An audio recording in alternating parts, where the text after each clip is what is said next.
Right. Good evening, everyone. Welcome again to another live streaming of task training. And tonight, I would like to say thank you po sa ating mga subscribers. Umabot na po tayo ng 19,400 subscribers, no? So, thank you very much and shout out. Good evening po sa mga viewers. Shoutout po kay Ma'am Rodora Constantino. Okay. Good evening daw po Ma'am Elsa. And pati po kay Ma'am Rosalina Tune. Maayong gabi daw po. Ngayong gabi. From Cebu. Okay. Sila pala ma'am yung nagko-comment. Okay. So, mayong gabiin sa mga kababayan po natin sa Cebu at sa Mindanao. Mayong gabi kaninyong tanan sa mga kababayan natin dyan sa Negros, Iloilo. Maayong gabi sa inyong tanan. Sa Kapampangan naman, sa mga Kapampangan natin na kababayan, mayap na bengi kekungan. No? Sa lahat ng mga kababayan natin, no? Magandang gabi po sa inyong lahat. No? And here we are again on our task training, live streaming. Bakit po natin binabalikan ang registration? Kasi I was so, parang na-surprise ako, no? May isa akong kausap na taxpayer. Nagka-problema siya sa books, accounts niya, at saka sa resibo. Why? Kasi sabi niya, ma'am, ako lang kasi ang nagpa-register sa BIR. At hindi ko alam na may libro pa pala, may resibo pa pala. So, na-penalty siya kasi nag-expire yung kanyang resibo na over 5 years na. So, na-penalty siya ng 20,000 plus yung kanyang libro din, no? So, sabi niya, ma'am, hindi ko alam. Sabi ko, hanggang ngayon pala, mayroon pa rin taxpayer na register na sa BIR. And then, ganun pa rin yung sasabihin niya, hindi alam. Kasi, alam nyo, 31 years na ako sa BIR. Nag-retire na ako noong 2013. Ang dami-dami ko nang narinig na hindi ko alam. Wala akong ginawa sa BIR. Lecture ng lecture, 17 years. Nung umalis ako ng BIR, 2013, hanggang ngayon, lecture pa rin ako. Oh my God, ang dami pa rin hindi alam. Sabi ko, bakit parang hindi na uubos itong mga hindi alam? No? Kaya siguro, ang gagawin, balik-balik din. Kasi ang dami pa rin hindi alam. Na nag-expire yung resibo, na penalty yung libro, nawala yung libro. Sabi ko, akala ko ubos na to, wala na to. Kasi, alam niyo, one of my advocacies, na sabi ko, sana walang taxpayer na sasabihin hindi alam. Kasi alam niyo, nung kahit maliit pa ako, pag nagtanong ako, I don't want to get an answer na hindi ko alam. No? Kaya lecturer lang ako, but I'm not a teacher. Bakit? Kasi, parang na-high blood ako pagka sinabi sa akin ng estudyante ko na, hindi ko alam. So, ito na ngayon, nagle-lecture na ako, sabi ko, para alam na ng taxpayer. Just to be amazed, no, na dami pa rin palang magsasabi na, hindi alam. So, ang ibig sabihin lang dyan, non-stop din yung ating turo, kasi hindi naman pala nauubos yung hindi alam, no? So, paano kaya natin sila uubusin?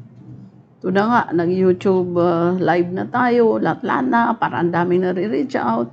But I'm also happy na yung mga YouTube videos po natin, mayroon pala tayong bago yung kay, yung kay Hari, yung tutorial po niya sa version 7.9.1 na mayroon na pong 1702Q na dun sa bagong rate na under the CREATE law, no? So, yun po yung bago.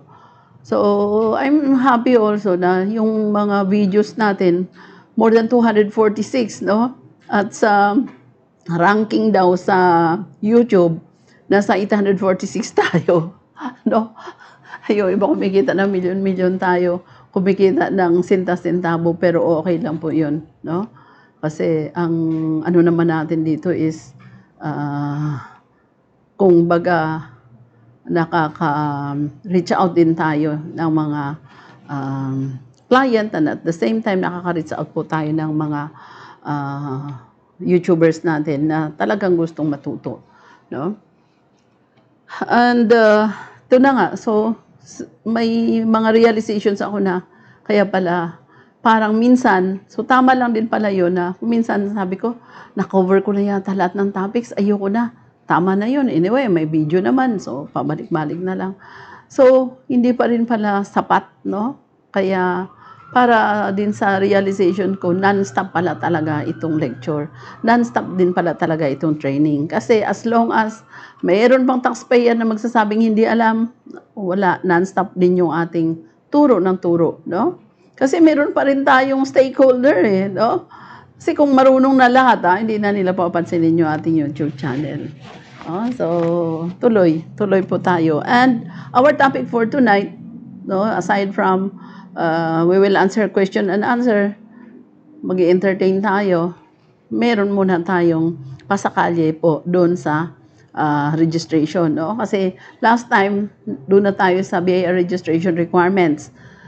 Ngayon, part 2 na to kasi ang books, ang resibo, still, nasa registration po yan. Administrative requirements po yan ng BIR. And it is mandatory. If you try to think about, no? Although sabi na nga natin, ang dami nating dapat gawin sa mga projects natin dito sa ating trainings, but mahina na pala ang katawan, no? Na nararamdaman ko sa ngayon, dati, at my 30s, at my 40s, nako, kahit 5 klaseng trabaho pati gawa mo sa akin, kayang-kaya. Ngayon, hindi na. No? Ang dami nating naka-schedule, ang dami nating dapat na gawin, pero isa-isa lang. No? Kasi ang tinututukan ko po ngayon is yung sa international tax training po natin. Kasi naka-enroll po tayo sa Netherlands, webinars, although webinar siya, pero sobrang dami ng reading materials. So dito talaga ano yung mata ko. Parang ano ba 'yon yung hindi niya kakayanin. Why? Kasi nagbabasa ako sa computer for minsan inaabot ako ng 10 hours, no? Kasi lalo na pag maganda yung articles, tuloy-tuloy. So, inaabot ka ng 10 hours, hindi mo alam na stress na pala sobra yung mata mo, no? So, ano muna, kung baga sa dahan-dahan muna. But, of course, lahat po ng inputs na nakukuha ko sa international study natin sa taxation, ibabalik ko po lahat yan sa inyo, no?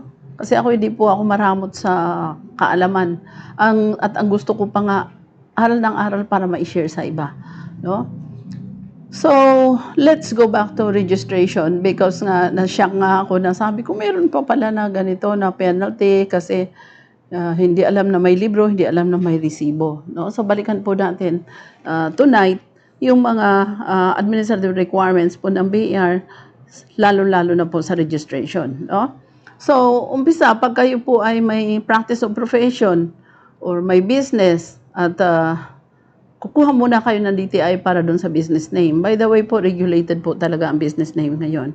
And if you try to make your business name that will live even beyond your life here in this world, no?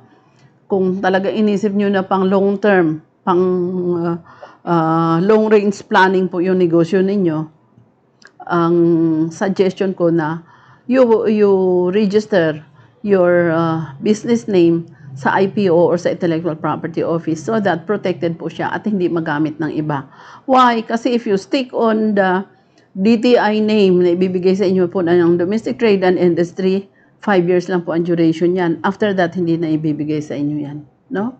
Wala pa akong nakita na pwede mong i-renew yung business name mo. After 5 years, expired na, kukuha ka ulit. Iba na po ang i-generate ng computer. Hindi na yung dati mong pangalan. No? So, kung may mga customer ka na, you build already your name, wala na, kakalimutan na naman yun, mag-iiba ka na naman. No? So, ang pinakamaganda doon, you register your business name with the IPO or the Intellectual Property Office so that yung business name na yan hindi pamigay sa iba. No? Kasi pagka hindi mo binayaran, dapat bayaran mo para hindi pamigay sa iba. No? Kasi binibigay po sa iba yung pangalan. Okay. O kaya, pwedeng gamitin ng iba pag hindi ka protected. No? Okay. So, once na meron na kayong DTI or the name, your business name nyo, approved by the Domestic Trade and Industry, then punta na po kayo sa barangay, and then sa mayor's permit, kumuha na po kayo ng permit doon, and then to the BIR. Kung kayo naman ay corporation, then you start securing the certificate of registration ng SEC, and then punta na kayo sa barangay, and then sa DTI, and then saka na po sa BIR.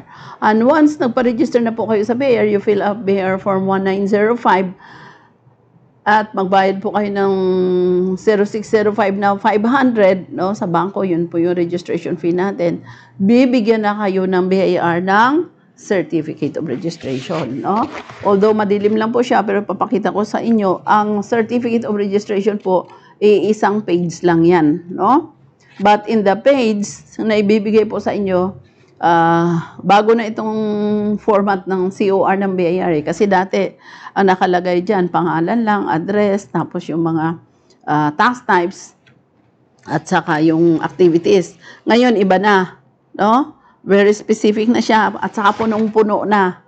Dati, kakaunti lang yung laman nito. Ngayon, punong-puno na. Ano po yung nakalagay dyan? The TIN and branch code, no? Dito. And then, nakalagay dyan yung name ng taxpayer, and then the TIN issuance date, no? Kasi sometimes, iba po yung TIN issuance date doon sa registration date ng business.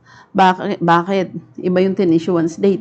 Kasi lalo-lalo na if an individual, dati siyang empleyado for 20 years, pag alis niya sa trabaho at mag-business na siya, that employee will still use the same TIN, no? So, iba yung TIN issuance date niya 20 years ago, pero yung business niya ngayon lang ka-register, no? And then we have the registering office. Pwede siyang head office or branch, no? Ano po ang pagkakaiba ng head office? Ano naman pagkakaiba ng branch? Ang requirement po ng BIR, pagka ikaw ay isang business na may branch, ibig sabihin, hindi lang nasa isang lokasyon or isang place yung business, iba-ibang place, no? Kasi nag-expand ka. So, kung mayroon kang branch, ang requirement po sa branch, registration fee lang. Ang bayad pa sa filing, VAT, income, lahat nasa head office, no? Pero yung books of accounts, bawat branch na may sales, dapat meron din kayong books of accounts to record your sales book, no? Although yung mga expenses natin, consolidated din po siya doon sa head office, no? So, nakalagay dyan kung ang registering office mo is head office or branch, and then nakalagay din po yung registered address. And nakalagay yung tax types, form types, filing date, filing frequency, and filing due date. So, hindi na kayo mga kakalimot na, ay, nakalimutan ko, hindi ko alam na deadline pala ngayon. Nakalimutan ko. Why? Kasi the moment na you are registered and you have this certificate of registration, ito na po yung pinaka-diploma natin. No, ano ibig sabihin ng diploma? Nakalagay ito sa conspicuous place, o kaya kung gusto nyo, ilagay nyo pa doon sa kalendaryo nyo. Lagyan nyo doon ng dates, ilagay nyo doon sa dates kung saan siya due, no? Yung type of form na dito na. So, meron ng tax type. Anong klaseng tax types? Merong corporate income tax kung corporations ka, corporation, no? So, merong form type, 1702. Filing start date, January 1, 2022. Bakit 2022? Kasi nag-register lang siya ng March 2021. So, bakit 2022 yung kanyang filing start date? Kasi annual income tax niya, no? So, ang annual income tax, kailan mag-umpisa ang filing? After the end of the taxable year, no? Kailan ang end ng taxable year ng income tax ng corporation? Ending ng kanyang taxable year. Halimbawa, fiscal year siya o kaya calendar year. So, kung December 31 yan, the following working day, pwede na siya mag-file, no? Halimbawa, yung January 1 is holiday. So, January 2 is no longer a holiday. January 2 pwede na siyang mag-file, no? Income tax return. So, yun yung start date. Bakit? Kasi hanggang April 15 po ang filing, no? Filing frequency ng 1702 is annually. Ilang beses mo siyang ipafile? Isang beses lang sa isang taon. No? And then the filing due date is on or before 15th day of the 4th month of the following the close of the taxpayer's taxable year. No? So, kailan yung kanyang deadline? April 15. No? Pagka ikaw ay calendar year or December 31. Pagka naman hindi ka December 31 na calendar year, ang counting is on the 15th day of the 4th month. No? So, magbilang kayo. And then we have the corporate income tax, the 1702Q, which is the quarterly. Kung sa mga individual naman, 1701Q. No? Yung annual naman ng individual is 1701. Okay. So, frequency of filing niya is quarterly, meaning 3 beses siya isang taon kasi yung pang 4th quarter niya sinasama na sa annual. So, wala ng 4th quarter. Okay. And then, we have the value-added tax. No? Meron siyang tax type dito na value-added tax. Ang value-added tax is monthly and quarterly. No? So, ang frequency of filing ng monthly is monthly. Ang value-added tax naman na quarterly, the frequency of filing is quarterly, every quarter. No? And then we have the withholding tax expanded. No? Frequency of filing is also monthly. Ano yung form types niya? 0619E. No? And then, ang filing start date niya, in this case, April 1, 2021. Kasi nag-file lang siya or nag-register na siya noong March 17, 2021. Okay. Withholding tax expanded others. Ito yung 1601EQ. Kasi ang expanded po, may monthly and may quarterly, parang VAT na rin. No? And then, meron tayong, wala siyang 1601, ito, meron siyang withholding tax compensation 1601C, no? And then, meron pa siyang withholding tax expanded others, ito yung 1604E. And then, withholding tax compensation 1601C, and withholding tax compensation na 1604C. Ano tong 04? Ito yung annual, no? Alpha list. And page 2, 2 pages na po ngayon ang COR, no? Okay.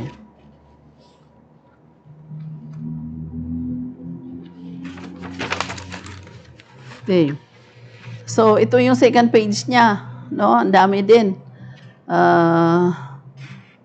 Registration fee, no? 0605, babayaran yan every January. And then, the taxpayer types is a domestic corporation. Business information details, ito na, sa second page na nakalagay yung business information details. Ano yun? Yung trade name,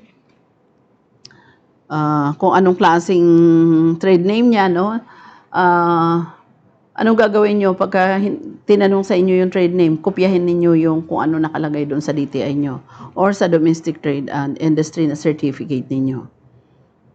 And then, yung PSIC code, ito yung Philippine Standard Industrial Code, ito yung kung anong klase yung business mo. No? So, domestic services, in this example. Line of business, so nakalagay kung anong klase. Halimbawa, merchandising siya, construction, ilagay ninyo po dyan. And then, ano po yung category primary? Why primary? Kasi ito yung main line of business ng may-ari. No? And then, may mga reminders, no? Sahin ko sa inyo yung reminders, ha? Nakalagay na mismo dito sa COR or Certificate of Registration. No? So, for the reminders, we have, number 1, an annual registration fee shall be paid upon registration and every year thereafter on or before the last day of January using BIR form number 0605. Ano po yung date na last day ng January?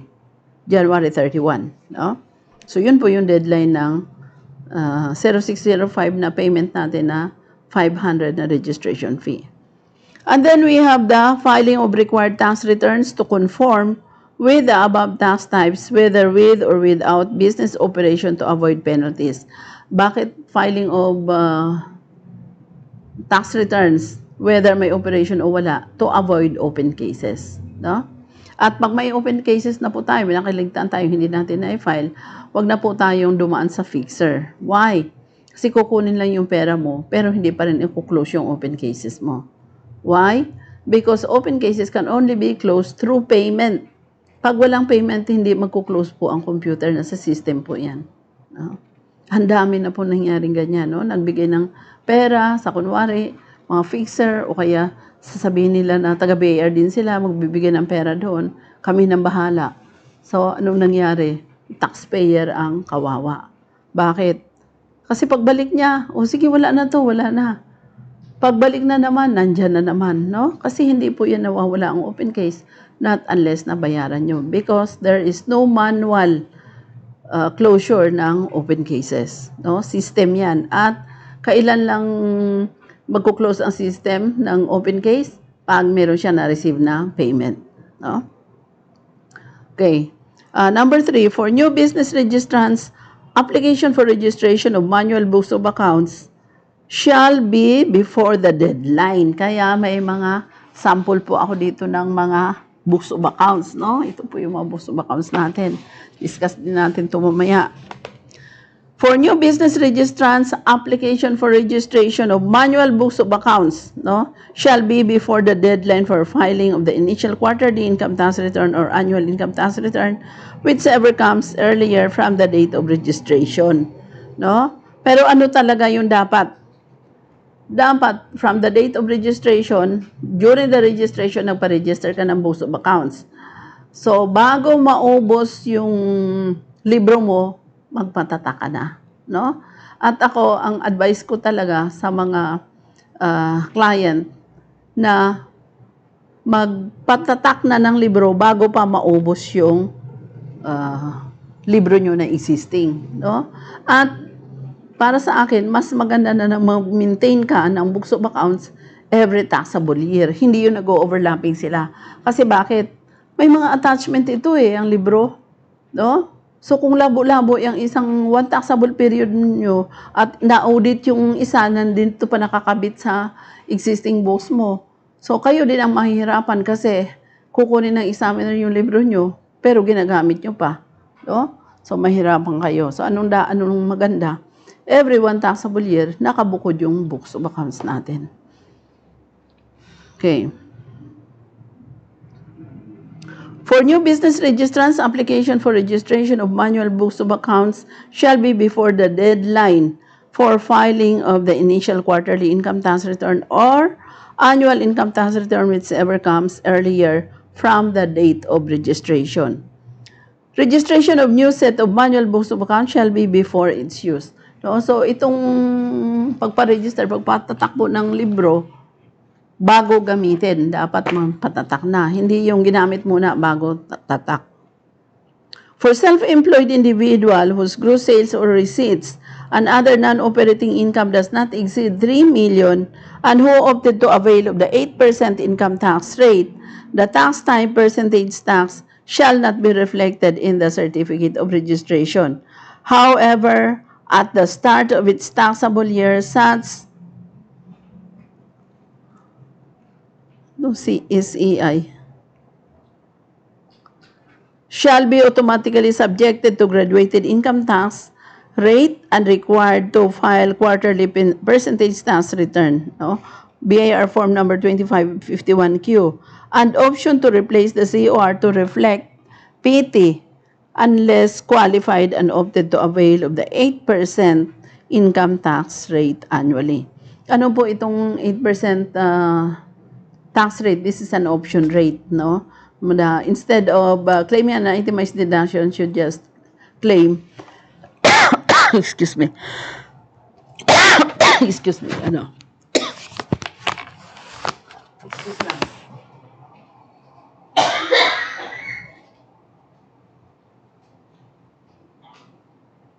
Naka-on ba yung Alin pa? ha? Ako nga. Ano ko yung biga ko?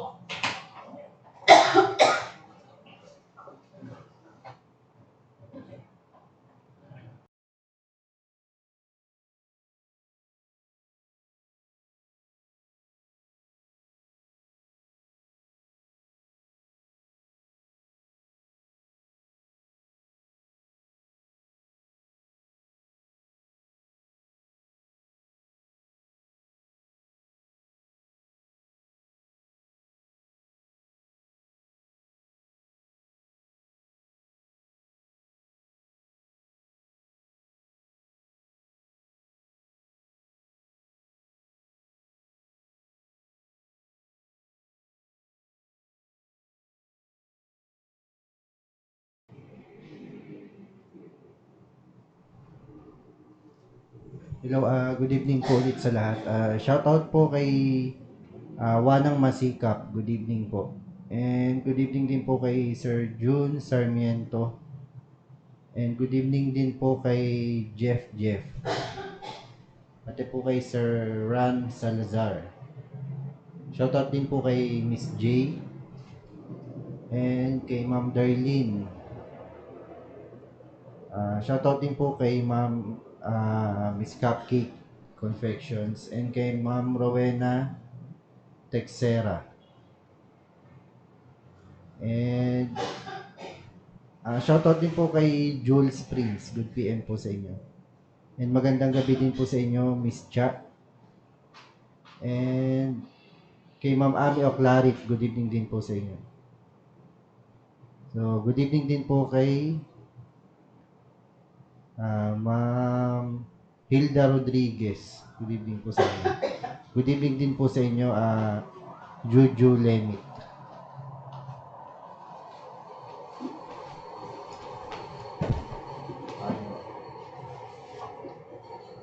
Shout out ka na? Apo.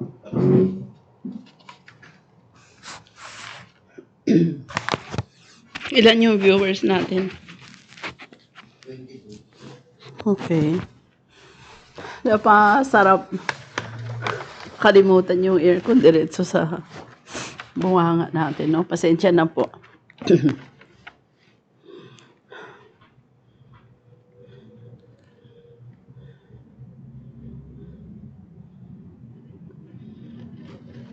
Okay.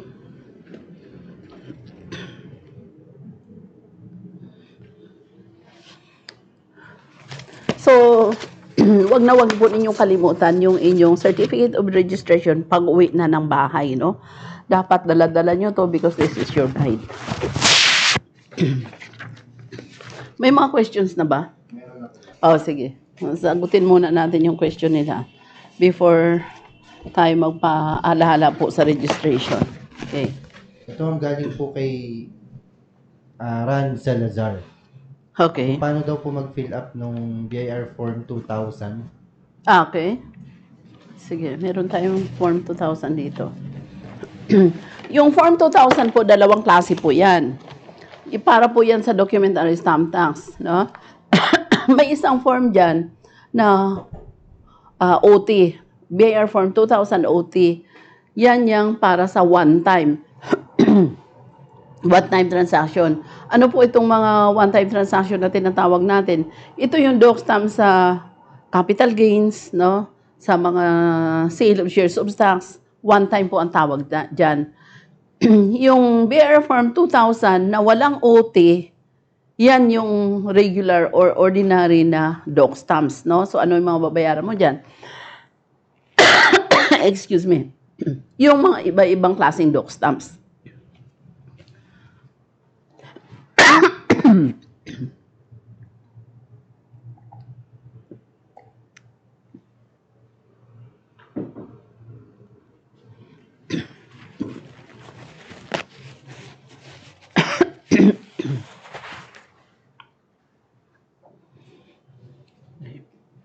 So, ipakita ko sa inyo po yung form.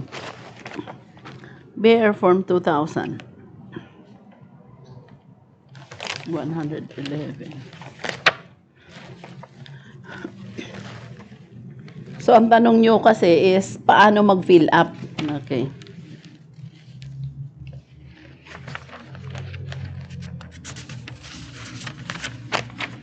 Sige. So, ito po yung BIR Form 2000, no? So, paano po pag-fill up nito? Sundan lang po ninyo kung ano yung mga information na kailangan, no?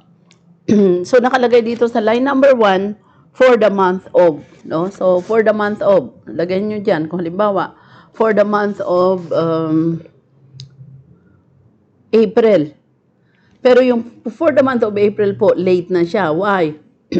Kasi ang deadline po natin ng doc stamps is 5th day of the following month. So, kung transaction mo yan ng April, dapat binayaran mo yan ng May 5, no? 5th day of the following month po ang deadline ng doc stamps. Okay. And then, nakalagay dito sa line number 2, amended return, yes or no. Anong ibig sabihin ng amended? Meron ka na i-file na original. Yun namang no, kung wala pa, first time mong nag-file, so meaning original return, hindi siya amended. So, i-check mo yung no. For the taxpayer identification number, ilagay nyo po yung TIN ng taxpayer kung sino yung dapat magbayad ng dog stamps. And then the RDO code. Saan po binabayaran ang dog stamps? Sa RDO where the taxpayer is registered. And then line number 6, we have taxpayer's name, last name, first name, middle name. So pagkasyahin nyo siya dito sa bawat isang box, isang letter. Excuse me ha.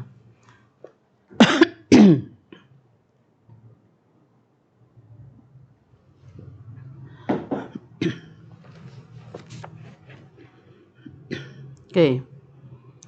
So pagdating naman po sa line number 8, yan na yung contact number, no? Dito yung contact number. And then line number 9, the email address, yung 7A is zip code. Remember po na ngayon, yung mga contact number natin are very important. And in fact, may mga number designated tayo official para dito sa ating mga forms, no? Kaya maglagay na kayo dyan ng email address ninyo na para talaga dito sa pang-file. Hindi ninyo imimix sa inyong mga personal. Okay, number 10, other party to the transaction can be creditor or mortgagor or debtor or mortgages, no? And then, name nung other party. Mode of affixture. Pwedeng EDST, pwedeng constructive affixture, pwedeng loose leaf.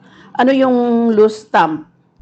Yun po yung conventional na binibili na may denomination siya na 30 pesos and then bibilhin mo yun, 30 pesos yun, and then idikit mo sa papel mo. Yan po yung loose stamps, no? And then, nakalagay po dito, line number 14 is tax due. 15A, balance carried over from previous return. Line number 15, constructive affixture, yung dinikit lang. No? Advance payment during the month. Itong form po kasi, pini-fill up ito pagka marami na kayong bibilhin na hindi na kaya nung dinidikit lang. So, ang gagawin ninyo, bayad na kayo dito ng isang amount and bayaran nyo sa bangko. No? Para hindi na kayo mahirapan na magdikit. And then, kung late na siya, dahil sabi ko nga sa inyo, ang deadline ng dog stamps is 5th day of the following month. So, kung late na, meron siya 25% surcharge, may interest, and then may compromise. Okay. So, yan, may line number 19, total amount of dog stamps. And then, dito sa signatory, may nakalagay po dyan na for individual or for non-individual. No? And then, yung details of payment. Dito naman sa second page po ng BIR Form 2000, nakalagay dyan yung summary of computation of taxes due for the month. No?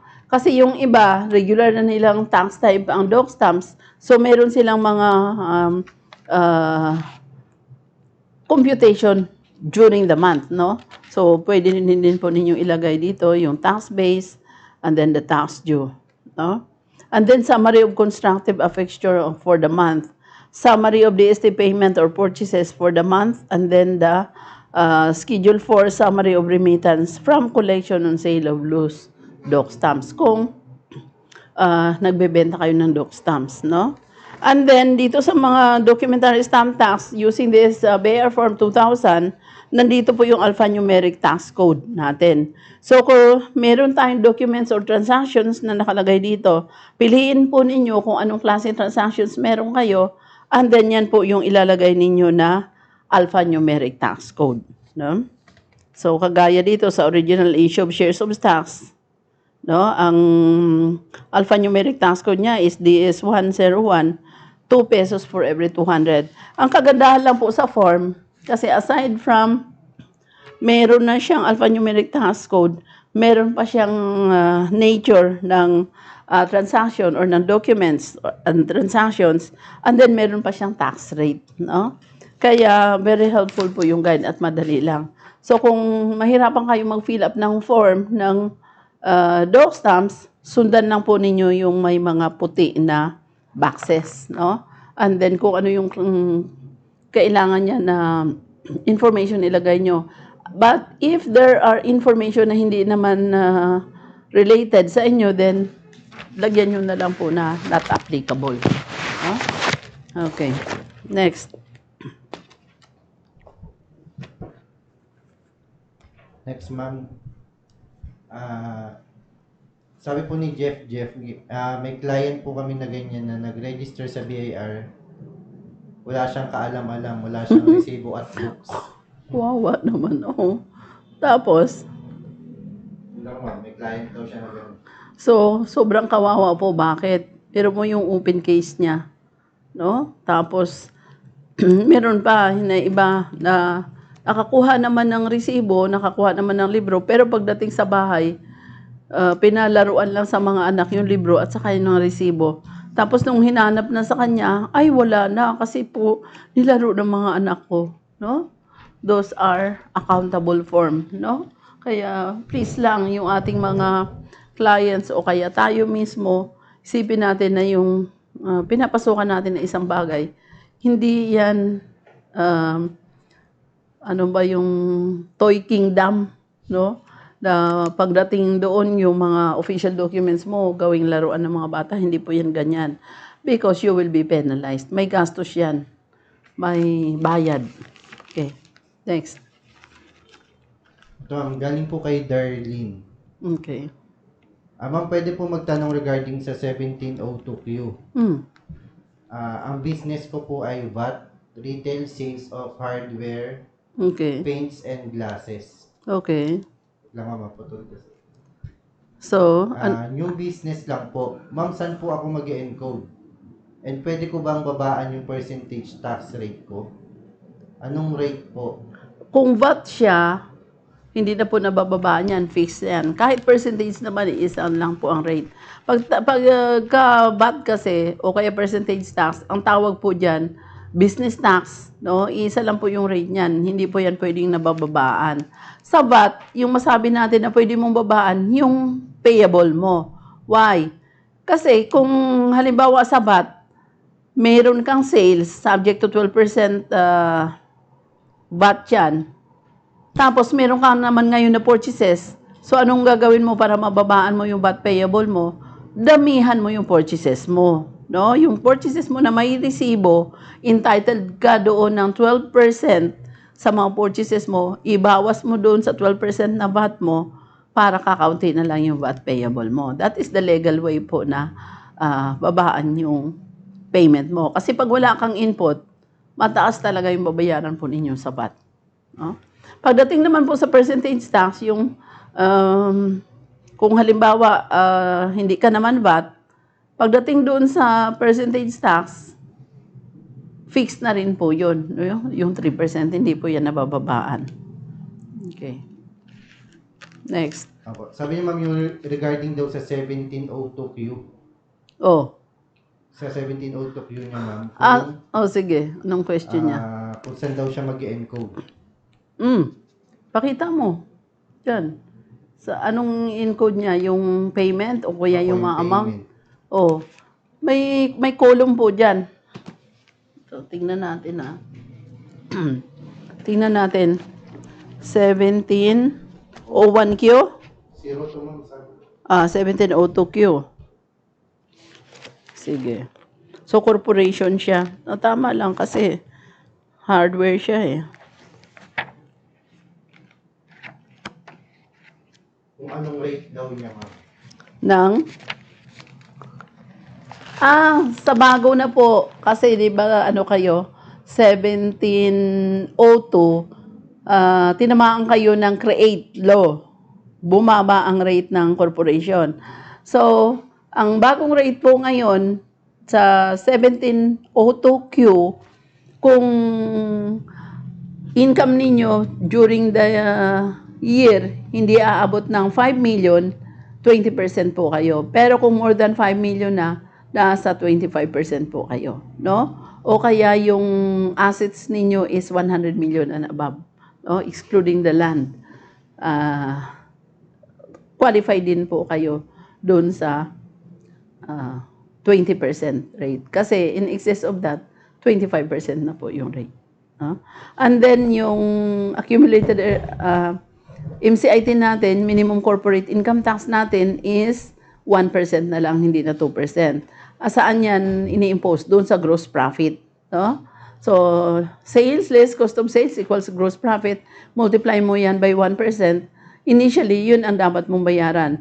But, if mas mataas yung babayaran mo doon sa net income, meaning, nandun pa yung less operating expenses mo, equals net income, multiply by the 20 or 25% rate. Kung mas mataas yun, yun ang babayaran mo as compared dito sa 1% na MCIT or minimum corporate income tax. No? And then, dahil din po sa create law, wala na po tayong accumulated earnings tax. No? Yung accumulated earnings tax natin, nung nakaraan pa yan, 2020, pero pagdating na po ng July 2020 hanggang ngayon, hanggang 2023, wala po tayong accumulated earnings tax, no? Na isa subject na sa 10%, no? Wala na po yun. So you can accumulate as much as you can. Wala po, hindi kayo sisingilin. Okay. Next. Next po ma'am, galing kay Wanang Masikap. Oo, gusto ko yan. Oh, sige. I have a problem to ma'am with receipts. Yun nga po, wala po ATP. Yung ATP ng official receipts po, iba sa name ng taxpayer. Ano po ba dapat gawin? Kasi di po nagpo-proceed po yung receipt po dahil sa ATP na mali. May penalty po yun. Dapat kasi, ang pinakamaganda natin, kaya nga tinuturo ko sa inyo ano dapat, proactive po dapat tayo sa role natin as a taxpayer. No? Ano dapat? The moment you receive the receipt, chinek nyo na kung tama o hindi. No? Kasi kagaya nito. Ito, nasa likod siya. Nasa likod yung ATP. So, anong gagawin natin? The moment na binigay sa iyo itong resibo na to, anong dapat gawin? Kasi nagkakamali din po yung mga nagpiprint. Tingnan natin kaagad kung tali ba ito. No? Kagaya nito, nakapangalan sa akin. No, Imcan General Merchandise, Cañete, Elsa. So, nandito, akin talaga to. So, the moment na hindi to sa akin, dapat hindi ko siya ginamit, hindi ko siya tinanggap, binalik ko kaagad sa printer para palitan. No? Pero ginamit mo, alam mong mali, then you will be penalized. Okay. Next. Next ma'am, galing kay Rosalina Tune. Okay. Ask ko lang po if may taripa ang penalty. Meron po. Tarifa kasi ibig sabihin schedule. Scheduler po yan, pataas. No? Depende yan sa basics. Sige. For example, no book of accounts 2019 and 2020. Ano po ang basihan ng amount of penalty na ipabayad ng BIR po? Compromise po kasi ang tawag dyan. So, agreement yan between the parties, ikaw at saka yung BIR. Pero sa BIR, meron na silang schedule or finix na po nila yan. Kaya sa district po tayo magtanong. No? Kasi kagaya ng libro, halimbawa sa district, pag VAT ka, 10,000 o 20,000, pagka non-VAT, mas lower. Pero sa ibang district naman, pareho lang. VAT at saka non-VAT, pareho lang. No? Kasi ang penalty dyan, bakit sabi nila, libro lang naman yan, no? May kasama po yan. Kumbaga sa yung violation mo na libro, may karugtong pa yan na isang violation. Ano yun? Non-recording of sales in your books of accounts. Bakit? Kasi wala nga kayong books of accounts. No? So, akala ninyo, ang nagawa natin na mali or violation, isa lang. Dalawa po yan. No? Bakit naging dalawa? Kasi wala ka ng libro, so hindi ka nagre-record. No? So, anong violations mo? Isang violation mo, wala kang libro. Pangalawang violations mo, hindi ka nagre-record. No? Kasi saan mo i-record yung transactions mo? Wala kang libro. No? So, yun po. Sabi niya, ma'am, just January lang po nalaman na wala pa lang napatatakan na book of accounts for 2019 and 2021. So, habulin po ninyo para hindi na lumaki yung penalty. Although, ang penalty naman dyan is one time. But the problem is, kung ituloy-tuloy ninyo na, ay, one time lang naman yung penalties, pag na-tax map kayo at wala kayong libro, another na naman yan, no? Bukod pa yan doon sa existing ninyo na violations, dagdag pa yan sa violations. Totoo po bang 20,000 per year? Justifiable daw po ba to? Justifiable in a sense po na kagaya halimbawa pag VAT ka, para sa akin ang 20,000 is not only justifiable pero it's a very conservative na penalty. Bakit? Biro mo penalty siya for 1 year, and how many days is 1 year? 365 days. During the 365 days nagninegosyo ka. During the 365 days, rampant yung violations mo. Ilang beses mo ginawa yung violations mo na hindi ka nagre-record sa libro, no? Dahil wala kang libro. So para sa akin, the 20,000 is very conservative po na penalty. Next, ma'am, galing kay H2O Station. Okay. Ask ko lang po kung kailangan kong ubusin muna ang blank pages ng books bago magpa-register ng panibagong books of accounts. Currently, ang book of accounts ko ay sales, petty cash, and expenses. 3 lang? Dapat may journal pa po kayo at saka ledger, no? Pagka inubos po ninyo yung inyong books of accounts, bago kayo nagpatatak ulit, may penalty na, no? Bakit? Ano naman penalty? Sabi na iba, penalty ng penalty, wala namang violations siya. Ano ba violations niyan? Bakit pinipinaltihan ka agad pagka ubos na yung libro mo? Ito po yung penalty niyan. Pupunta ka sa BIR, ubos na yung libro mo, no? So naturally, since ubos na yung libro mo, hindi ka na nagre-record. Why? Kasi wala ka na mapag-recordan. Ano ba yung role natin sa bookkeeping? Your sales for the day should be recorded not later than 12 o'clock the following day. Wala kang libro. So, siguradong hindi ka nakakagawa. Siguradong hindi ka nakaka-record. So, yun po yung penalty. Yan ang may violations. No? Pero, siyempre, kasama na rin yung wala kang libro, kaya hindi ka nakaka-record. Okay. Next, ma'am, galing kay Miss J. Ma'am, ano po pwede gawin kung ang supplier ng goods is walang binibigay na register receipts? So, wala din po masusulat sa libro. Ang gagawin po ninyo, pag halimbawa wala kayong purchases, no? Kasi di nabibigay na resibo yung inyong supplier, i-absorb nyo yung tax, no? Ano yun? Ang laki nun. Bakit? Since wala kang deductions, yung income mo lalaki. So magkano ang rate dun sa income? 32, 35%. No? So 35%. So kung 35% 'yan, napakalaki. Imagine sa 1,000 mo na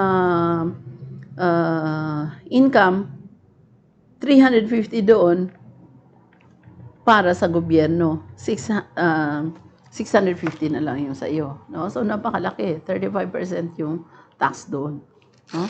Bakit? Kasi wala kang resibo, so wala kang expenses. Kaya ka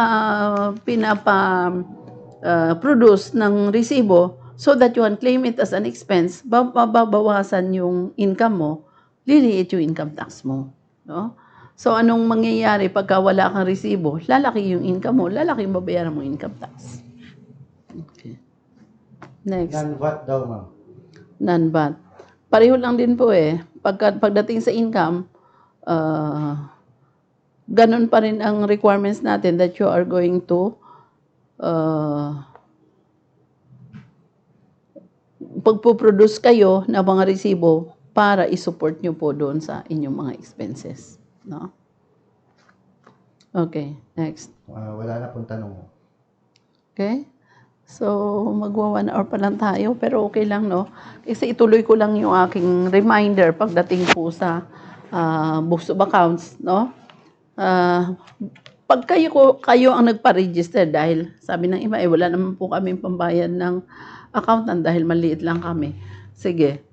So, granting na ganun. So, kayo na lang. Pero pagka kayo naman ang pumunta, see to it na wala kayong nakakalimutan at wala kayong nakakaligtaan. Kasi wag nyo na lang din idahilan na hindi ko alam.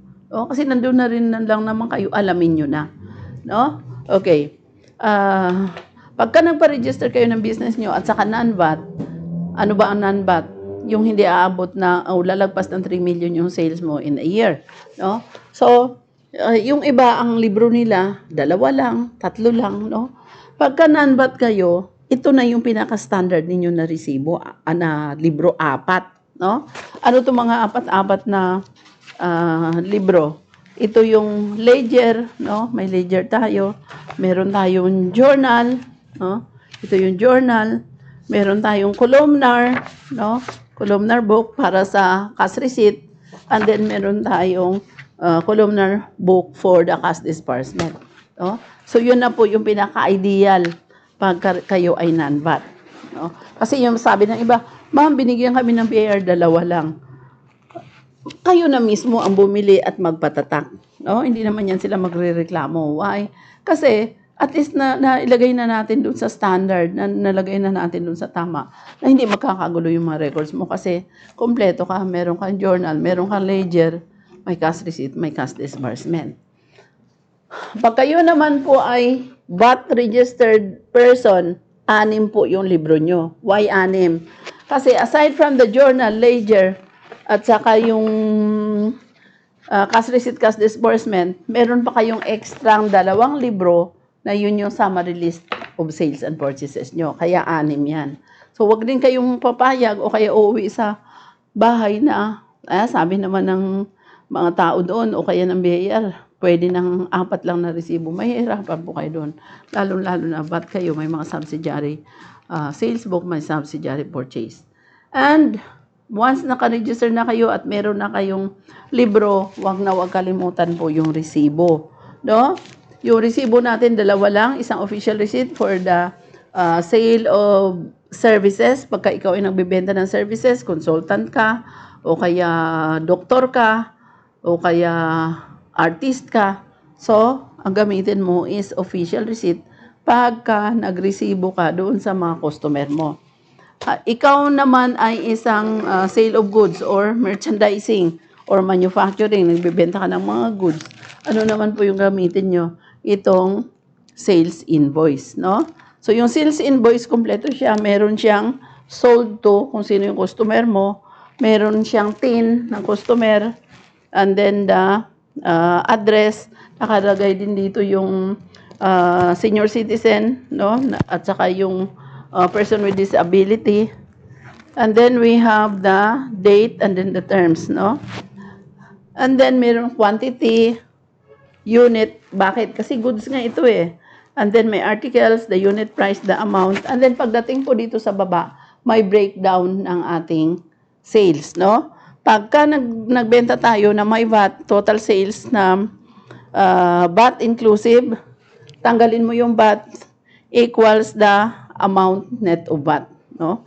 So that pag nag-record kayo sa libro, ang bilis lang. Why? Kasi kung anong information na kailangan ng libro, kunin nyo na lang dito, nakatotal na. No? And then meron pang senior citizens discount, merong batable sales, VAT exempt sales, zero rated sales, and then the VAT amount, no? And meron po ditong permit to print, no? And then may ano pa yung resibo dito, yung validity, no? Na 5 years lang kasi after 5 years mag-expire na siya. Wag na wag nating pabayaan mag-expire po yung ating resibo. Kasi sa totoo lang ako naka-penalty na rin ako dahil naka-expire ako ng resibo. And since VAT 25,000, no? Kasi nakalagay talaga diyan, no, the sales invoice shall be valid for 5 years from the date of the ATP. No? So nakalagay dyan. And this is printed only by accredited printer. Okay? Meron pa? Apo. Sige. Sabi po ni Miss J, kung saan daw po malalaman yung 35%. Yan na po yung pinaka-maximum, ang 35%. Nasa train law po yan, yung bagong rate ng income tax natin under the train law nung 2018. Yun yung rate ng income tax ng individual, no? Kasi ang example natin is individual.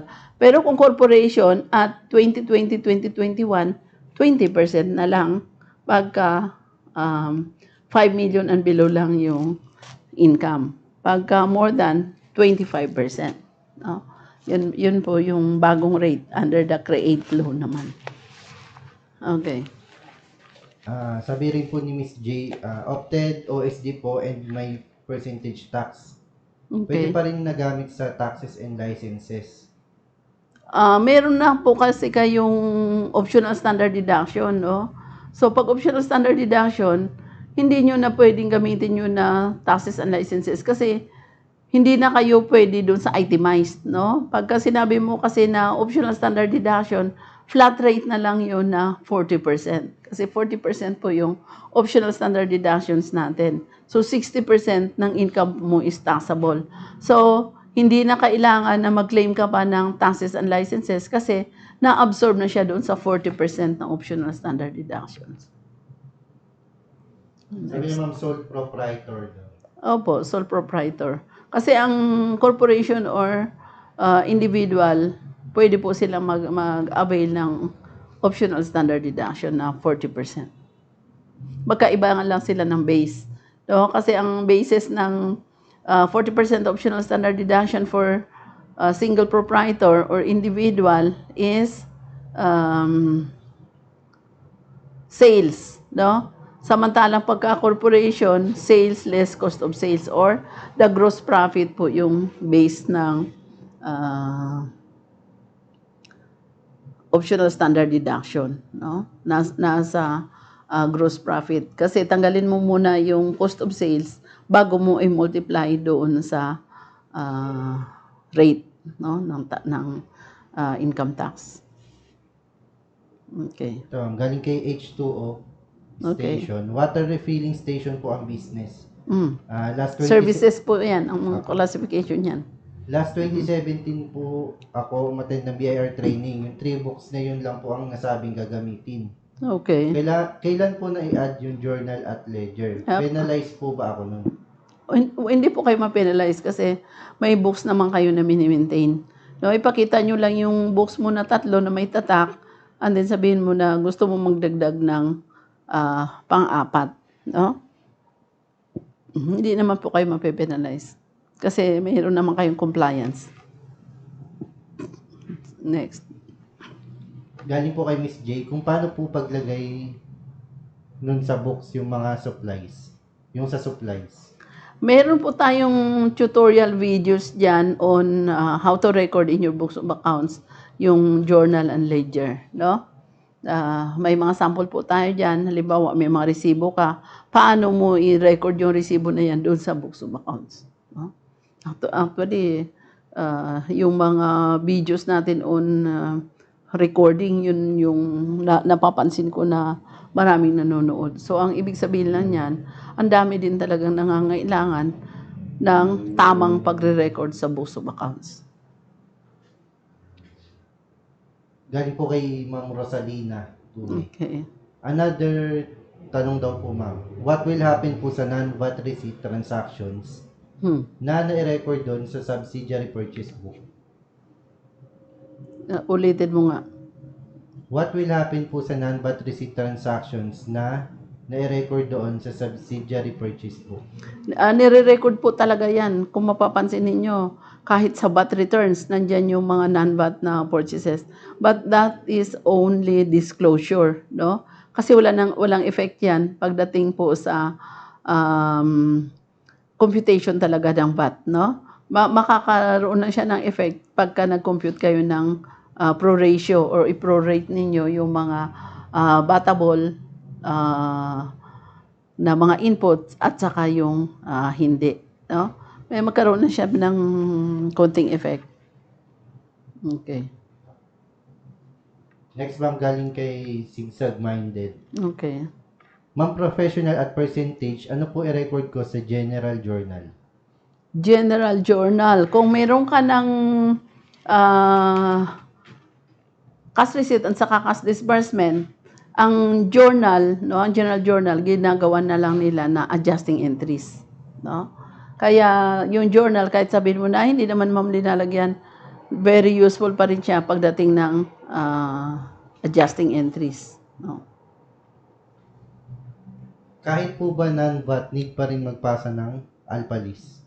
Yes po. Wala po yun sa VAT or non-VAT. Kasi ang VAT or non-VAT, magkaibang tax type yan, no?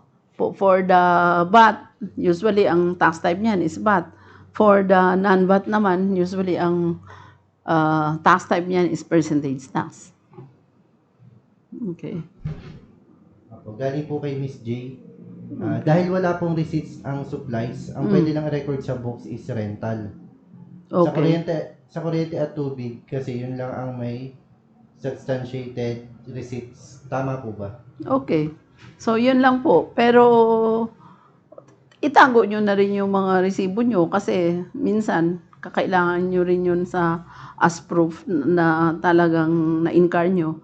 Pero, pagdating na sa recording, sa books of accounts, yung kinlaim ninyo ng mga expenses, yun na lang yung ilagay nyo doon. No? Kasi mahihirapan kayo eh. At saka, yung mga may resibo talaga. Kasi sa pang-araw-araw, no, it is a fact na sa pang-araw-araw na buhay ng mga negosyante, meron talaga sila mga receipted at saka non-receipted na mga purchased goods. Okay. Apo. Galing kay Melinda Alfonso. Ma'am, Okay. naka-automatic na po ba yung computation ng tax ng corporation kung OSD yung gagamitin using EBIR forms? Ikaw, sagutin mo. Opo, automatic na pong magko-compute yung 40% OSD once na yun po yung clinic nyo dun sa Option. sa option sa EBIR forms. Automatic na po siya magko-compute. Minsan, alam nyo, yun yung handicap ko eh. Minsan, sobrang inis ko na bakit pindot na ako ng pindot, mali pa. O kaya pindot. Kasi, although yung computer pindot lang ng pindot, but it's a matter of ano ba yung tama mong napindot. Kasi kung pindot ka na ang pindot, mali naman, talagang mag-i-error siya o kaya hindi siya magpo-post through. No? So, yun yung mga lessons learned ko dyan sa computer. Okay. Galing po kay Sigsag Minded. Taxpayer is percentage tax. Okay. Need ko pa din ba magsulat sa books of account? Yes po. Wala pong exemption ang books of accounts natin. Kahit na nga yung mga seller of agricultural products, yung sa mga wet market natin na they are exempt in bookkeeping, no? Pero hindi pa rin sila exempt sa pagbabayad ng income tax, kaya subject pa rin sila. Okay, next. Next po galing kay Ma'am Hilda. Okay. Ma'am, ano po dapat gawin pag VAT registered pero walang books na ibigay for summary list for sales and purchases? Bumili po kayo at magpatata kayo. Dalhin nyo yung ibaw nyo pang libro and then patata kayo, no? Anuhin nyo na lang na kung pwede, walang penalty kasi meron naman talaga kayong mga libro, nagre-record naman kayo, kulang lang. Okay. Sabi niya, Next. ma'am, 4 lang daw yung nabigay. Ledger, journal. Pang non-bat lang po yun, no? So, patatak na lang po kayo. I think bigyan naman kayo ng consideration kasi kayo naman nagbo-voluntary at saka may record naman kayo. Next. Salamat daw, ma'am. Wala na pong tanong. Wala na. So, may mga nagre-request na 1 hour na lang tayo. So, okay naman po sa amin kasi lalo na hindi naman na tax season ngayon, no? Pero I just would like to remind sa ating registration. No? Once na-register na po tayo sa BIR, please lang, huwag niyo nang pabayaan yung registration. No? Kasi pumapatak na yung open cases natin. At pag dumami na ng dumami yan, sobrang mahal na, ang laki na ng babayaran natin. No? So with that, I would like to say thank you and let's call it a night.